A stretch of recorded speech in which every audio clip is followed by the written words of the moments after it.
Well, hello, everyone, and thank you all for tuning in to Thick Descriptions, our podcast called Elephant in the Room Unboxed.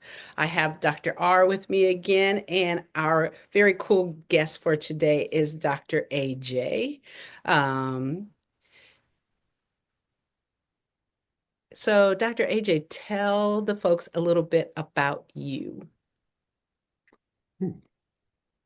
Okay, well, the very first thing I would say about me is that I'm happy to be here with the two of you, and I'm very flattered to have the invitation to be here.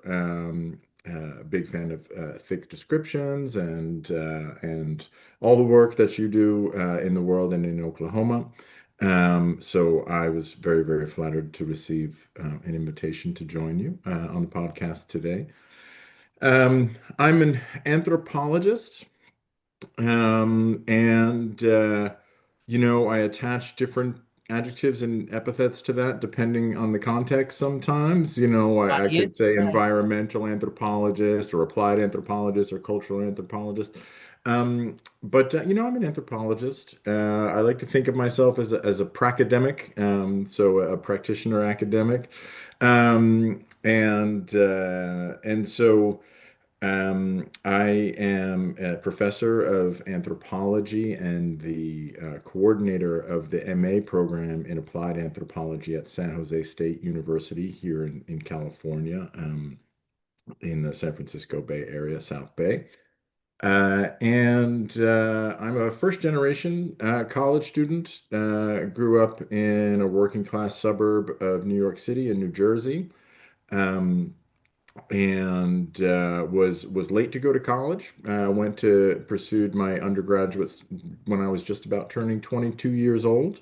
I had excellent mentors there at Montclair State University in New Jersey, and I went on to complete a master's degree there in practicing anthropology and was a practitioner outside of academia, but always sort of with, Your you toe know, in the pool. yeah, 1 foot, one foot. I don't like to talk about my toes in public. I want to. I, I always had, sort of 1 foot in the door that, I was an adjunct for a little while at Montclair State, or I was partnering with, campus community partnerships, and that was a big role of what I did for a long time. And then I pursued and completed a doctorate in applied anthropology at the University of South Florida. And my work has been primarily in what are often characterized as disasters. I have a somewhat more complex take on that, but disasters, climate change, displacement, and resettlement throughout the Americas, Mexico, Ecuador, and the United States primarily. And I do a lot of practicing projects around a lot of topics. Mhm.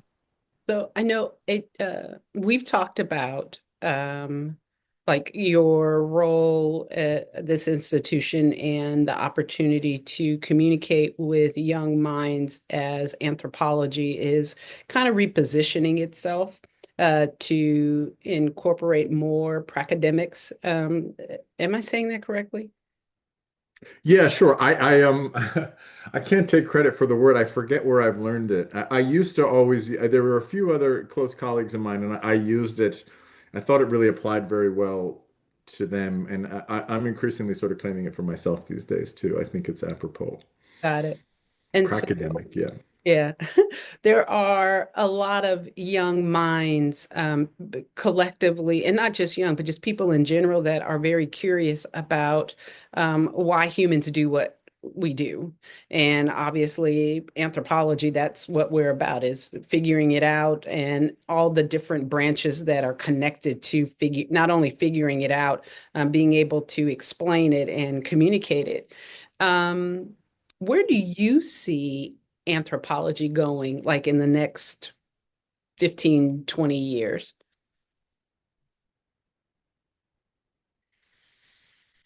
Hmm. Well, that's a very good question. And, I have some colleagues in the field who are pretty bold speculative futurists. Um, I think that, anthropology, like a lot of ologies right now, and especially the social sciences and the humanities, I want to say that we're sort of at an inflection point. Um, but I also can't, I can't, I can't think of a time in the 25 years that I've been in anthropology. I can't think of a time when we would not have said we were at an inflection point. So like I also don't want to, give in to too much hype. Right, right, But certainly here in the United States, um, the field of anthropology has, in recent decades, really taken shape around a lot of ethical and political sort of reckonings and restructurings of the field and the way that we relate and connect to others, both sort of within the discipline, including like our students and our colleagues, and of course with the communities we serve, and and the sort of transcendental principles that we aspire to serve. Um, so that's been happening, and of course, there have been a lot of challenges within the university systems and within like fields of employment. Anthropology has, since the 60s, been growing more rapidly outside of academia than it has inside academia. But academia is still, it's our institutions of higher education. That is still how people become anthropologists by and large. We do have community-based trainings and modules and stuff like this where we really do try to get outside the ivory tower. Although that's not really an image I care to reify much either. Um, Sometimes people refer to the world like outside of academia as like the quote unquote real world. And I'm like, who are you kidding? Like trying to pretend that the work that we do in higher education and serving the public as anything other than the real world. But it has changed, right? It changed. It became a very corporatized sort of environment, a very business-driven environment over the past 20 years. And then this has given way to an outright sort of assault on higher education and the types of value, knowledge, skills, and abilities um, that higher education across the board, this is not just anthropology, has really prided itself on, in post-war America. I mean, post-World War II, because heaven knows when we're post-wars. And and so. I mean, I was brought up by mentors who would tell me, and I quote, the purpose of higher education is to foster the development of more informed and engaged citizens, right? And that it is that core principle that is most under attack in the United States right now from the very top, right? And so if I'm looking out at the next 15 to 20 years, and I'd like to think that we'll turn a corner politically in this country sooner rather than later. Um, but how could I know?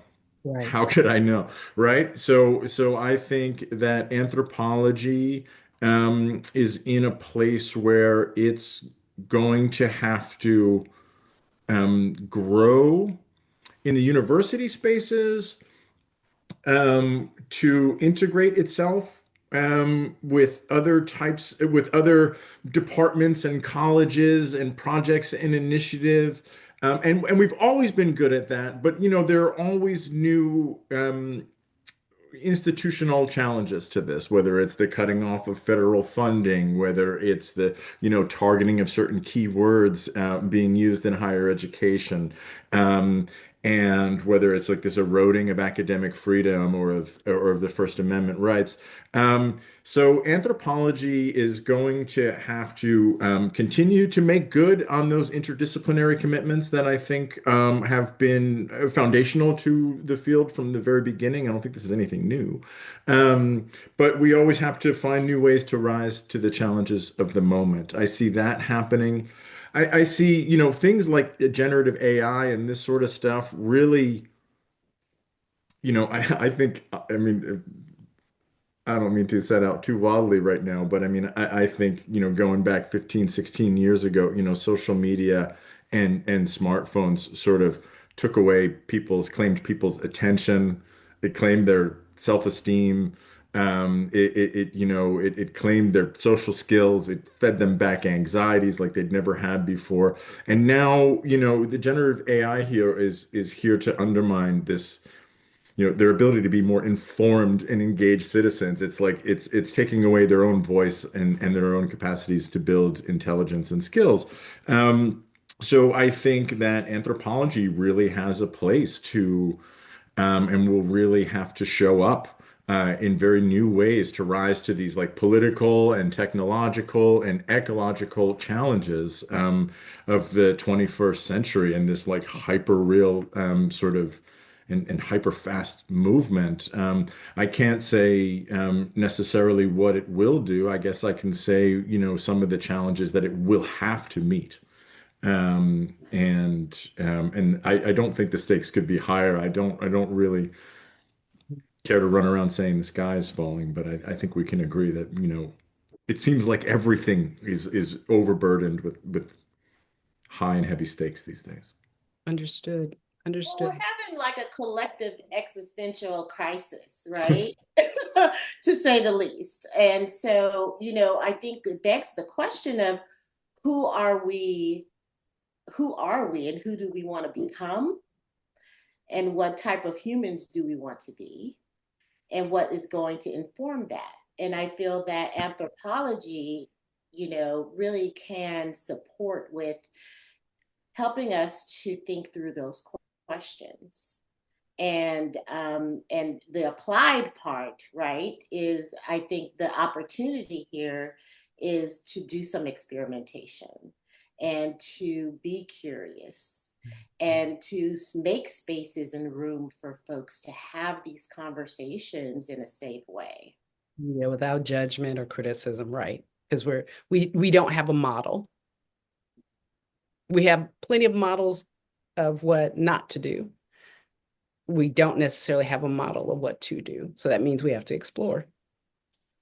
Yeah, and that's interesting too, because I mean, I think anthropology has always been sort of anti-normative, or to the extent that it ever becomes normative, it's like a strategic essentialist normativism. It's just, um, uh, we want to, defend, varieties of what's often called diversity, right? And to make the world safer for diversity, which is a statement often attributed to Ruth Benedict. She never actually said that, but I think it was Barack Obama started when he was president. He would quote her very often. Now everybody quotes this thing that she never quite said that, but.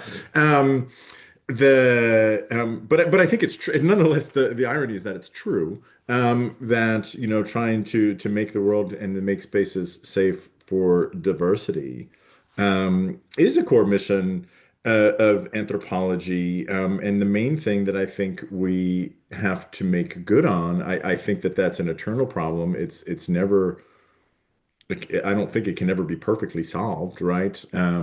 Because humans and communities and collectives are always becoming, right? And we're always becoming, right? I mean, how often in the course of your life or in the course of your day you meet someone and you're like, well, that's a brand new kind of person. I've never been never been prepared for that before. And so I think that the work is perpetual. But I also think at least where we are presently in the United States, currently there is this like culture shift where like diversity is a bad word. And the irony is that we've been criticizing ourselves for how we've used it for so long too, right? Anthropologists, I think, we're always been sort of taking ourselves to task. Um, it doesn't even take a full generation. And uh and so we're I mean anthropologists aren't alone in this. I mean I think a lot of critical thinkers and activists and folks have been talking about all the ways that we sort of got diversity wrong in the 80s and 90s. And um we got you know Taco Tuesday and some Oh God, token calendar days. my We got some mind. token calendar days, right? Right. But did we actually like find new ways of actually respecting the dignity of others in like a pluralistic society, right? And Had we've some come up really short good on that. food. Had some really good food. Yeah. Yeah, no, I don't. It could You be will part of pry the Taco evolution. Tuesday from my cold dead hands, but I'm just saying, like, Yeah. it's like Bruno Latour said, the cultural relativism has never really trafficked in hard cash. Well, it could be. I see it as part of the evolution because things, with any type of transformation and change, it doesn't happen. It happens in stages, right? It doesn't happen all like at once. And to put this content and contextualize this conversation within academia, I think that when we talk about the different disciplines, I think the opportunity here is through transdisciplinarity, right? Because one discipline doesn't have all the answers. So we need to really extend out and reach out and partner and collaborate with other disciplines because while, for example, to your point, Suzette, anthropology may not have answers, may not have frameworks around how we do certain things. There are other disciplines that may, right? And or may have experimented in those things. So how do we kind of bring those practices and experimentations together so that we can collectively discover and kind of discover and also be curious about our collective becoming. Right, right. So, what caused you to become an anthropologist? Um, uh, Gosh, maybe for most people it is a long story. Maybe I'm not unique. I've never succeeded in making that a short story. Um, I I I left home at a very young age, and I found purpose in music, and was a musician from a young age, and um, one thing led to another, and after sort of playing jazz and rock and stuff like that, when I was in high school, I started playing and studying West African and Caribbean percussion ensemble. Uh, and not long So after what do that, you play? I have to ask you because I'm from a family of musicians and people of music. And so what do you play? well, I What quit. did you play? Yeah, played Okay. past Fantastic. tense. I mean, I still have a little bit of instruments around the house, and every once in a while I noodle a little bit. But I was primarily a drummer, and played the drum set. But then I started um, while I was this is true hitchhiking around the country in the 1990s. Um, I met a lot of awesome weirdos, and I wound up studying with a series of traditional drum masters from West Africa, from Mali, Nigeria, and Guinea and Senegal. And so I started playing djembe Yes. uh, and dunumba, the different sort of big stick drums that are played as part of those ballet orchestras. Um, and so that's what I was doing. And when I was about 21 years old and I was applying to try and go to university, I had never thought of it before. And I was writing this my the essays, your application essay, your letter of intent, and what have you. And I remember asking my girlfriend at the time, she was then graduating from Vassar, and I was like, am I supposed to pick a major? Like that sounds like the weirdest. Like, why don't I just pick out my house on the moon while I'm at it? Like it just seemed like a weird thing for me. I had been like a street kid and a wanderer for like 5 years, and then all of a sudden I'm like picking a major and a career. It just sounded like not serious to me, or I didn't know how to be that kind of serious. And she told me that, I was a voracious reader, and she was like, most of what you're reading about the music that you've been playing and studying and performing for so long is written by anthropologists. So why don't you consider anthropology? And I was like, what? And I didn't even know that could be a job or that was a real thing. But that's what I did. I applied, and I didn't get in initially to the 4-year institution. I did a couple of semesters at Essex County Community College in New Jersey, and then I transferred into Montclair State University, Okay. where there was not a single ethnomusicologist, which is what I thought my future would be, is doing sort of, anthropology of music. But, fortunately, I fell under the mentorship of some really terrific folks, chief among them, a man named Ken Brook, who sadly passed 2 years ago, and another man named Chip Maxwell, who passed away just a few days ago, actually. And they really taught me applied urban anthropology, and got me involved in really meaningful projects doing, applied anthropologist, doing anti-racist community organizing for affordable housing and resisting gentrification, working a lot on campus community partnerships and poverty. And so I was not long after joining there, I matriculated into their master's program, which was called PRAN, the Practicing Anthropology Program. And I had a career as a practitioner in the New Jersey and New York metropolitan area for a few years, working primarily on poverty issues, housing issues, education issues, and uh, a lot of things sort of inspired me at that time uh, to want to sort of scale up and work more globally. I was fascinated with the idea of working in Latin America, and so I quit all my jobs and ran away to Mexico, where I was for about a year I think the worst English teacher in the history of La Piedad, Michoacan, and from there I applied to the PhD program at the University of South Florida, where I was accepted a year later, and went on to complete my degree there, working in disasters and displacement and resettlement, in first in Mexico, and then in Ecuador. And I've done a bunch of projects since then. I was a consultant for a while, and then I did a postdoc at North Carolina State University before being scooped up by San Jose State University in 2014, where I've been happily working ever since. Cool. Cool, cool. So music is what got you.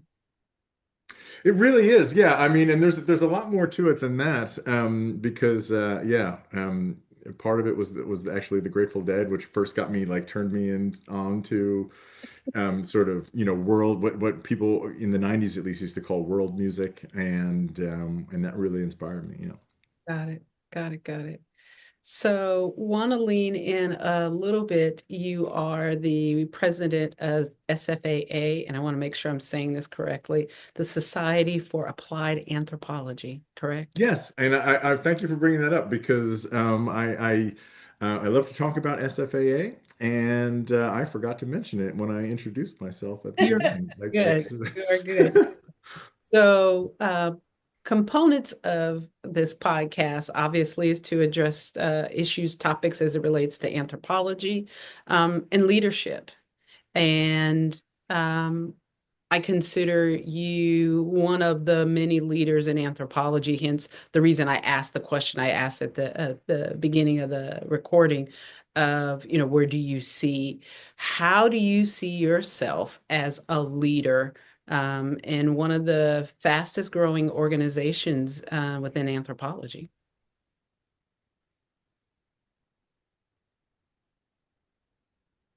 Well, thank you for that.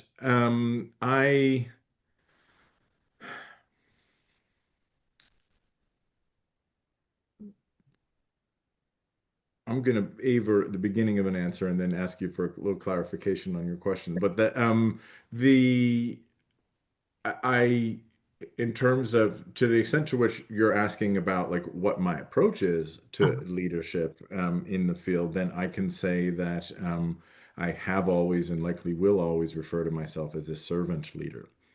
And I often say that the SFAA is a place where I found like purpose and community like never before in or since in my life. And uh, and it's the only organization that ever made it like a joiner out of me, you know. Um, and and I say that after having had a career many years ago. I mean, even as a community organizer, um, I can rally behind a cause, but organizations that I've stayed an active member of for decades, there's only one, and so each time that I, had one leadership role, it was on this committee or that committee, and one thing led to another, and it just sort of scales up over time, and uh, I have always felt like this is the place that um, gave me like a network of people. I don't want to say like that speak my language, that like with whom we learn together to speak certain languages, right? And it was always, the conference was always like the highlight of the calendar year, really, for a great many reasons. And so all of these different responsibilities that I always had, I'm like, this is the place, this is the people, this is the community that like made me possible, that made my friends and the projects and the communities we serve possible. And so I always felt like this sense of ownership, like, oh no, it's my turn to ensure that it continues or that it happens next. And so. Um, I always feel like I'm working like in service of that, right? Like this is a place that is special. We're a number of publications. We are an annual conference. We are virtual spaces throughout the year. We are topical interest groups that are active in countless spaces throughout the year and around the world. We are mini SFAAs in countries around the world. Um, we're networks of awards and fellowships and grants. We are mentorship and support for students and folks at all stages of their career and in transition and whatnot.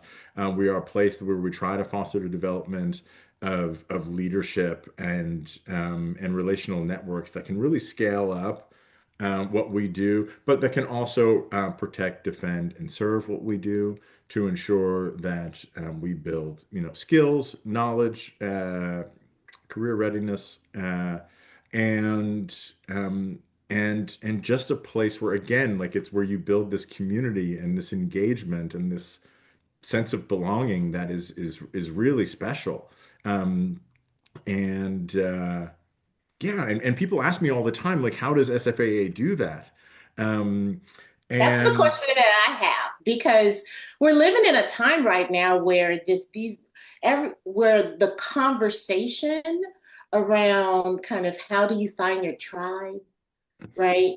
And how do you find a sense of belonging where we don't, where so many people are feeling lonely, And yeah, out and right? yes. Yeah. And not connected.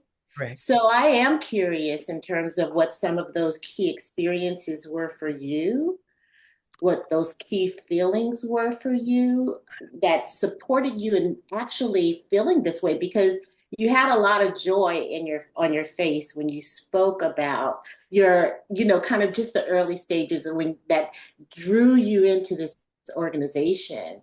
And so I'm curious to learn a little bit more about like what some of those like very specific, even conversations or whatever it was that did draw you in and make you feel like you'd found people who were like-minded. You know, I'm going to begin with just a little bit of an analogy, if you'll indulge me. Um, we have here at San Jose State University, we have this grant program thanks to a very generous donor, and it's called the Laura Good Grant for Undergraduate Research in Anthropology. And I think we offer about $750 a pop for undergraduates. We want to support them. And I'm about to do that with 3 or 4 students right now. And every time I do it, I remember the Antoinette C. Beagle grant uh, for undergraduate research in anthropology, which is what was offered at my alma mater, Montclair State, when I was an undergraduate. And um, I remember that as like this transformational experience. I think it was like, $500 or something like that.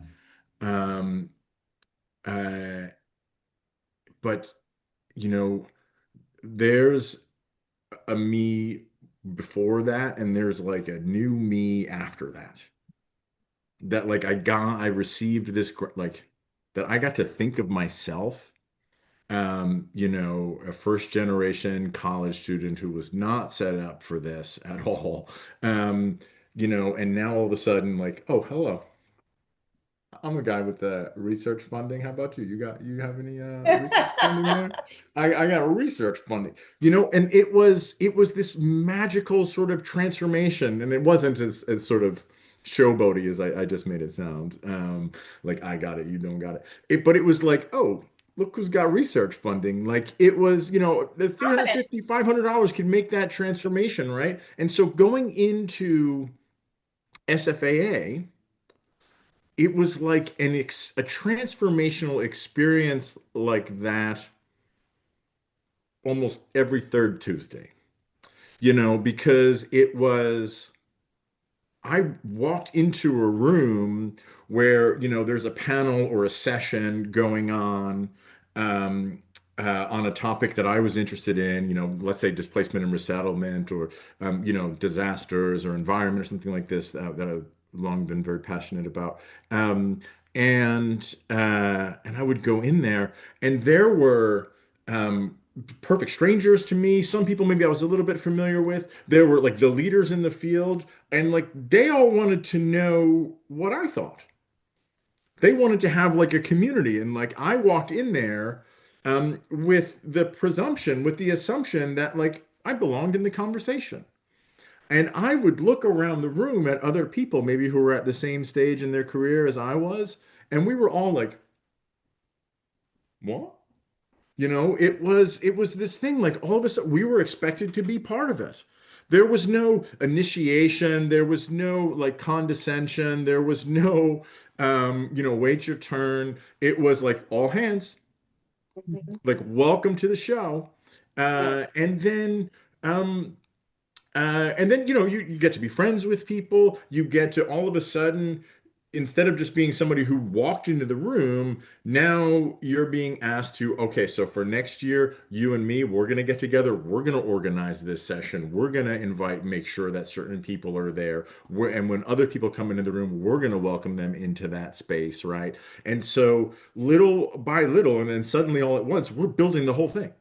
We're building the whole space together, right? And then we're saying, like, let's not wait till next year. Let's do a couple of things online. Why don't we organize a special issue in one of the journals? Why don't we start publishing here? Why don't we look for a grant together? And that's how I made, so we're doing all that. That's like real work, right? I'm not like getting too into the weeds of like what specifically we did. We organized, a topical interest group.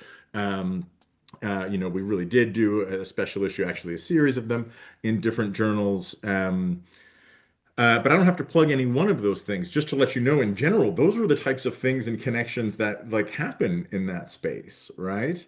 And I had this wonderful experience. I've brought countless students there over the years.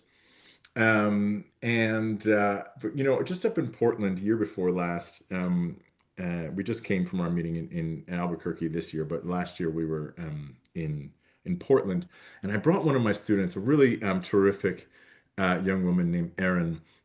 And I told her a little bit of, a story not unlike the one I'm telling you. Like you go there and you'll like find these connections, and all of a sudden you'll feel like you're not just a star student, like a big fish in a small pond at SJSU, that you're like part of a bigger community where you can find like a sense of meaning and purpose, right? Um, and I was like, and also it's just fun to hang out, you know? And on day three, I was pretty worn out, and I was just having a mental health moment. It was one of those rare moments where I can sneak out of the conference, out of the hotel, and I was just walking down the street, and I got a couple of blocks away, and I hear from across the street, I hear her, very, very California girl, Faas, what's up? And she's calling me from across the street. I see her rolling deep with like 13 people, with graduate students from all over the country. She's an undergraduate student. She's with graduate students from all over the world. She comes running across the street to me and she said, "You told me it would be like this. I had no idea it was really gonna be like this." And I was just like, I can't help but get a little misty at that like recollection right there. Like, um, that, trying to explain it to people, like, that sense of belonging that SFAA has, it comes out of the fact that there are so many people that like have encountered an experience that way. And that's because there are so many people who put in the time and effort to like welcome people in that way and to create these really critical spaces. It's not like you're just being nice to each other. It's like we're really, really, really trying to do transformative work in terms of building the skills and knowledge of anthropology and applying them around the world. But like doing them in a spirit of, a deeply flawed but nonetheless important term, like in the spirit of community. Um, and and then like trying to explain how that works. It's like, I don't know, it's trying to write like a technical manual on how to pet a cat. It's there's some it's just like you do like this, um, and um, and so I mean that's what it is. It's that everyone is doing that hard critical work, but they're doing it like in the spirit of care and community. And Well, And I mean, students who I see servant experience that, you want to leadership. give it right Yeah. back. You want to give Servant it back. leadership. Yeah. if we could kind of bottle that up, right? Exactly what you just said and how you said it and how you embodied it. I think that is, I'm a leadership geek, so that's what I tend to kind of focus and hone in on. Is how do we support, other leaders with like the secret sauce is exactly what you just described, and creating cultures and spaces where you have that shot of enthusiasm and inspiration, And it's and genuine. And it's and that's super genuine. It's contagious. There's a contagious part I to. mean, look at his eyes right now. They're just like, Yeah. Yeah. Yeah, it's totally like you can see it all coming shining, like just coming out of literally your shining pores. through Yeah. you. Yeah. Yeah. Yeah. Yeah. And so, like that is the secret sauce, I would say, in terms of how we kind of help this to reverberate outside of the organization, outside of your heart, really, right? Outside of your embodiment. And, to the point of what you just described, which is so beautiful, like you just, implanted a seed with the student that you invited. And then that seed just grew exponentially It's contagious. once you got into that atmosphere. So thank you for just giving us a little bit of a, you know, peer into that secret sauce. I really appreciate that. Right. Okay. Yeah, and I mean, and I was her, right? I mean, so right? Like it's that's the thing is that like we're welcomed into it in this way, and then we feel really like deeply beholden to continue to make it in Yeah, that same spirit, right? So that others may find the same welcome and purpose as much as any talents, knowledge, values, skills, and abilities, just finding that same space and community and purpose is And I was at that conference and I missed that moment because I would have just loved to hear her say her name and just the way, yeah, just would have loved just to be a fly on a building. Like, okay. oh yeah, yeah. I mean, it was really something. I thank her for that all the time. She came back along with some other undergraduate students, came back with me this year in Albuquerque, and we did this session. We were doing a sort of a soft premiere of an ethnographic film that we've been working on about American concentration camps for persons of Japanese ancestry during World War II. And we worked very closely with San Jose's historic Japantown here. And and I sat there and next to Erin and Stephanie, uh, and I both undergraduate students and always stand out undergraduate students, and both of whom have that Laura Good undergraduate research grant with us. In addition to Erin has racked up a few other fellowships, and I was just astounded sitting next to them and I think, sometimes even people like them who've had a couple of years to know me, I think sometimes people wonder if I'm sincere when I'm this effusive, or is this like a put on? And it's like, no, it's real. And so I'm sitting next to them and I just keep telling them over and over again, you are brilliant, you're amazing because they like at a certain point I was like, whoa, they don't even need me here like training wheels anymore. Like I was next to colleagues. They were owning that room, they owned the material, they knew exactly, how to speak and answer questions. They were smart, they were humble, but they were yeah, they stood up and spoke and held their own. And I was just like astounded, and it's a space that brings that out of people. I got to see something more of them there than I've ever seen even in the 2 years I've worked with them, and I've already long been impressed with them. So it like draws them out. It gives you this opportunity to demonstrate yourself. And well, in like a non-snob kind of way, because we know that a lot of these places can be pretty snobbish or condescending, and it's sort of scenesterish and whatnot. And this is not that vibe. the hallmark of a good leader is that they work themselves out of a job, basically. So that's what you just described. Is that you did your job to support them with who they were becoming, and then now you're finding that, oh wow, now they could probably Y'all teach need me. me a little something. Yeah. Yeah, Yeah, seriously, right? I mean, then and yeah, then I can look at like, okay, there's going to be here we have our next servant that's leaders, right. right? There you go. Yeah, There you yeah, go. yeah, yeah, absolutely. And that was something that one of my earliest mentors at Montclair State, the late Ken Brook, used to always say, the job of a good applied anthropologist is to put himself out of business. That's right. And and I think that I take that to heart. Yeah. That'll work. Okay, tell us about your one of your favorite books. Um, the just looking behind me, you might be able to tell that I have Yeah, yeah, yeah, yeah, yeah. Right. I'm a book nerd, and You are talking to two previous employees of libraries, so yeah. oh, okay. I I'm a previous employee of the Montclair Book Center in Montclair, New Jersey, which is one of the coolest independent used new and used bookstores in at least in the United States. One of my top five. I'll call it my top one because Yeah. we have history. We have history. And that's actually where one of the spaces in which I sort of learned to be a collector and a next level type of book nerd. And so when you asked me in the only preparation I might add that I was given for this podcast was to pick a favorite book. Because And we want people to be themselves. And the challenge with giving structured questions is, in my opinion, we don't get what we just got.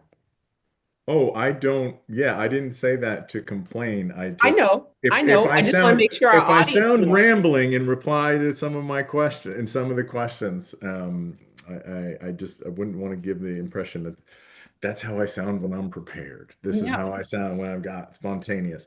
And so, I tried to, I didn't want to overthink it, but picking one book, is tough. I picked a book that speaks to me in so many different ways. I happen to have a first edition sitting right here, but it is the English language translation of Umberto Eco's book. In Italian, it's Nome della Rosa, and in English, The Name of the Rose.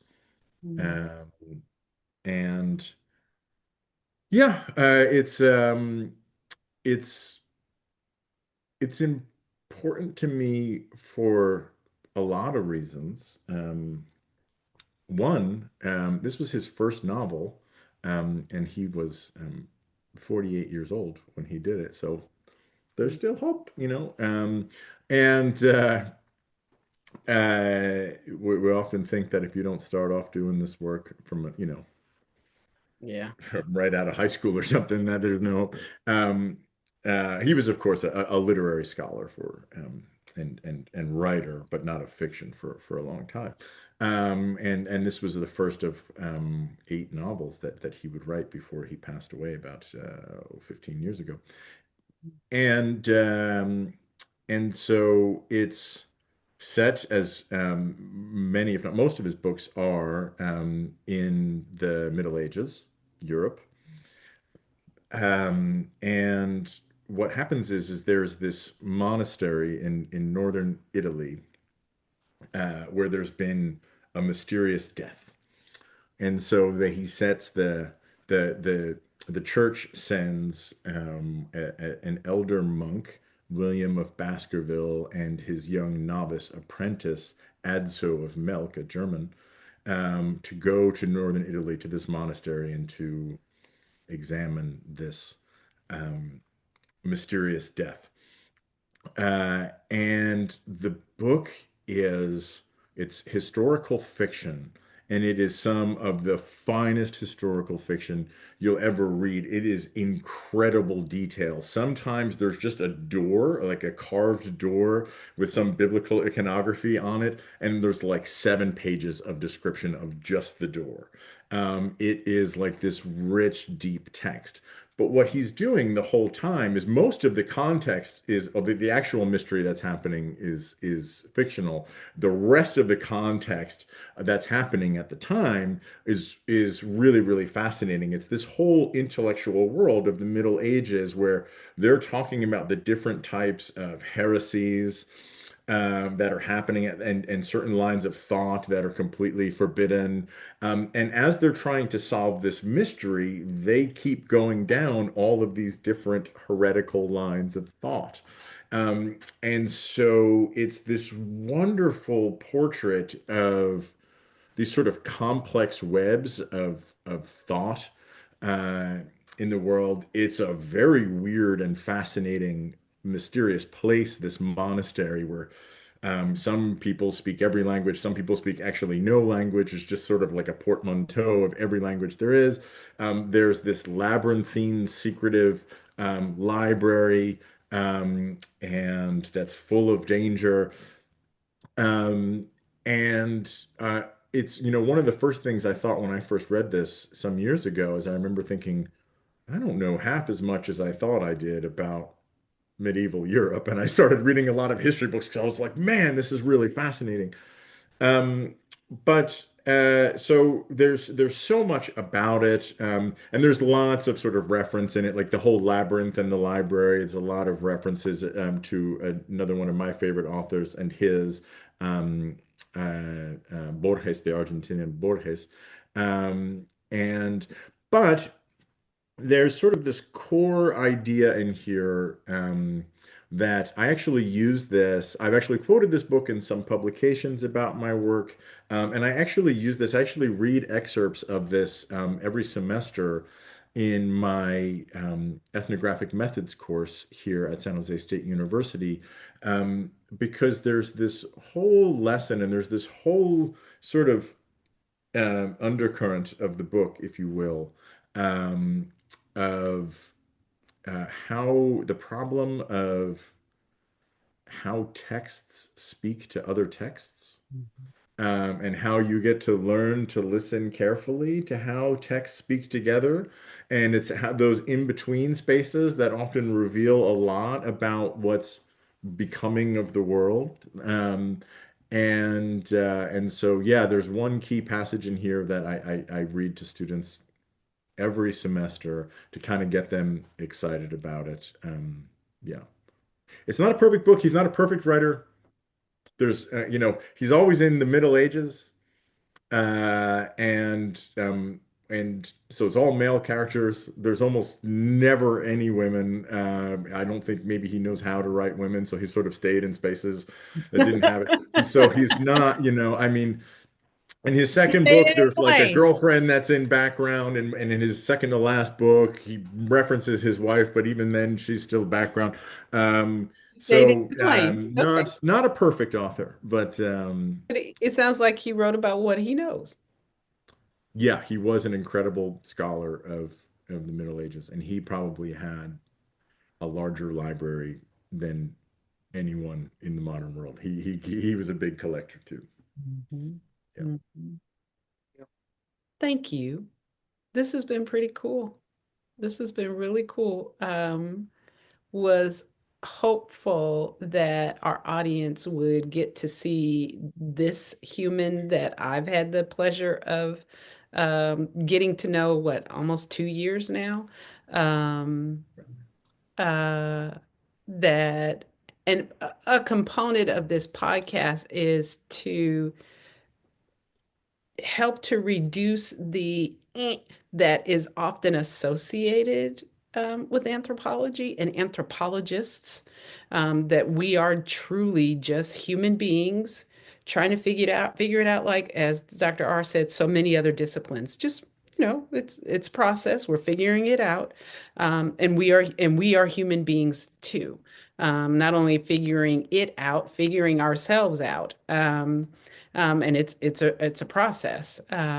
Lots of stepping back and reflecting and exploring and saying, "Oh, this worked," and tying into the first question of really helping the next generation to understand that the opportunities to shift and move this discipline and the collaborations that are pending and exist, it's endless.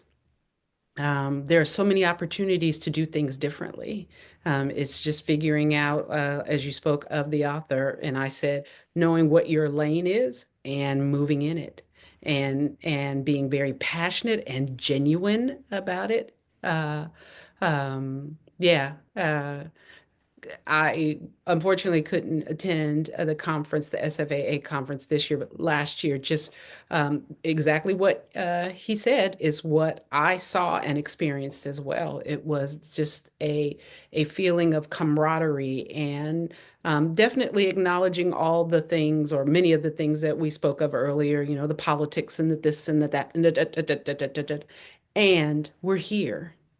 We're here and we are ready to be servant leaders. We are ready to be advocates. We are ready to do research. We're ready to do, and we're not only ready, we are doing the things to empower communities to be their best diverse selves.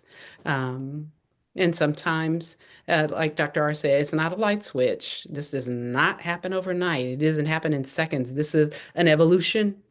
Um, and we've made great strides. We definitely have. So thank you. Thank you. This has been a real treat.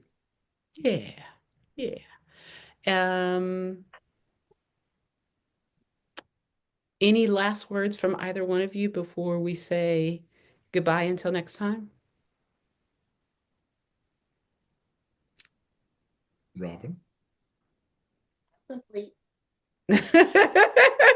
Well, then I'll say, because I've really enjoyed this so much, but I like this idea that, part of, you know, the objective of your podcast is sort of, relating and connecting with just, actual humans, uh, um, flaws and all.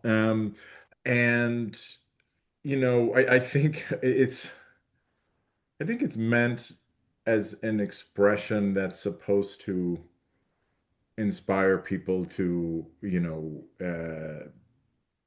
aspire to excellence or something like this.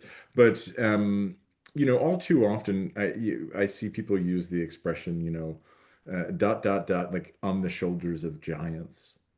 And I don't care for that expression at all. Even as I share the spirit of wanting to try and move people to aspire to excellence. It's it's just people. Any work we do is not on the shoulder of giants. It's just people who did the homework.